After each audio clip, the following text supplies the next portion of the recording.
Hey guys, and welcome to The Broken Sword. Today we are going to talk about arguably one of the most important characters from the story of The Hobbit, BARD.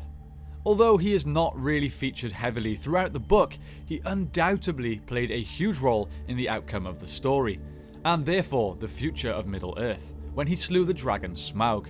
Although what happened to him after The Hobbit is not really a well-known story.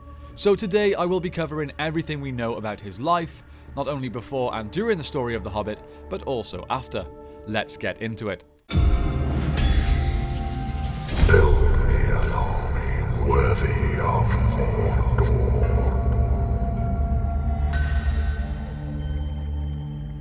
Bard was a descendant of Girion, who was the last official Lord of Dale, right up until the year 2770 of the Third Age, when Smaug descended upon Erebor. Although the men of Dale fielded warriors against the monster, they could not prevent him from killing or scattering the dwarves and then occupying the Lonely Mountain. After the attack, Smaug would crawl out of the front gate of the mountain at night and carry away people from Dale to eat. The remaining population soon, of course, fled, and the deserted city fell into ruins. Girion was killed sometime during this attack, but his wife and child escaped down the river running. A few generations later, Bard was born. So Bard, also known as Bard the Bowman, was born in the year 2898 of the Third Age. We know very little about his childhood or younger life, but he grew up to serve as a soldier for Lake Town, being one of the most skilled archers amongst their ranks.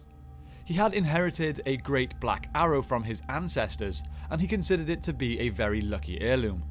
For those of you that aren't familiar with this story or his story, the importance of this arrow will come clear later. When Smaug emerged from the Lonely Mountain and attacked Lake Town, Bard, who at this time was a captain of a company of his town's archers, tried to encourage his archers to fight Smaug to the last arrow. After firing many arrows at the dragon and causing little to no damage, he was ready to give up.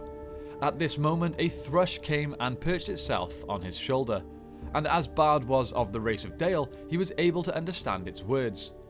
The bird told him about a weak point on Smaug's body that Bilbo had discovered. The thrush had overheard Bilbo describing the appearance of the dragon. So Bard used this knowledge to fire his great black arrow directly on target to the weak point under Smaug's left breast. The dragon fell from the sky, landing in Lake Town and causing even more damage. Arrow, black arrow, I have saved you to the last. You have never failed me, and always I have recovered you. I had you from my father, and he from of old. If ever you came from the forges of the true king under the mountain, go now and speed well. After the fall of Smaug, the people of Lake Town wanted Bard to be their king, but refusing for the time being, he took charge of seeking shelter and aid for the injured people. He sent messages to Thranduil of Mirkwood, and together they led their armies to the Lonely Mountain to seek a share of its treasures. He asked Thorin Oakenshield for 1/12 of the treasure for slaying the dragon. However, Thorin refused.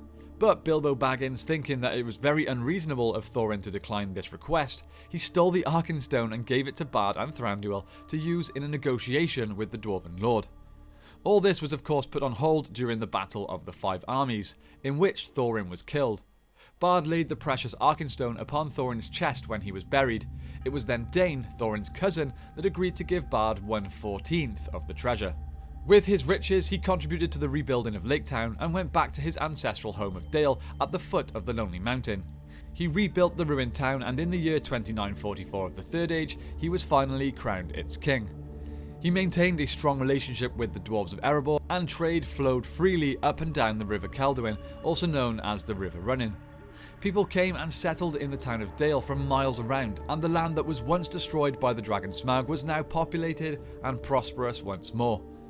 Bard remained king for 33 years, up until he died in the year 2977 of the Third Age, aged 79. His son Bane succeeded him as King of Dale, followed by his grandson Brand in 3077. Of course, Brand played a huge part in the War of the Ring during the Battle of Dale. He rallied the men of Dale and the dwarves of Erebor, and they fought side by side to hold back a large force of orcs and Easterlings. He eventually died by the side of Dane Ironfoot and was succeeded as king by his son, the great-grandson of Bard, Bard II. Very little is known about Bard II, as his time as king began just as the War of the Ring came to an end. though he did fight bravely alongside his ally Thor in the Third Stonehelm for 3 days after his father was slain. When news eventually reached them of the destruction and defeat of Sauron, they broke the siege at Erebor.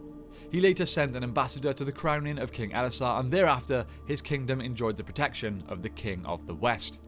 So as you can see, Bard had died many years before the events of The Lord of the Rings. I wanted to make this clear as it's a question we get asked quite often. Where was Bard during the War of the Ring? Why wasn't he featured in The Lord of the Rings after being so prominent in the Hobbit movies?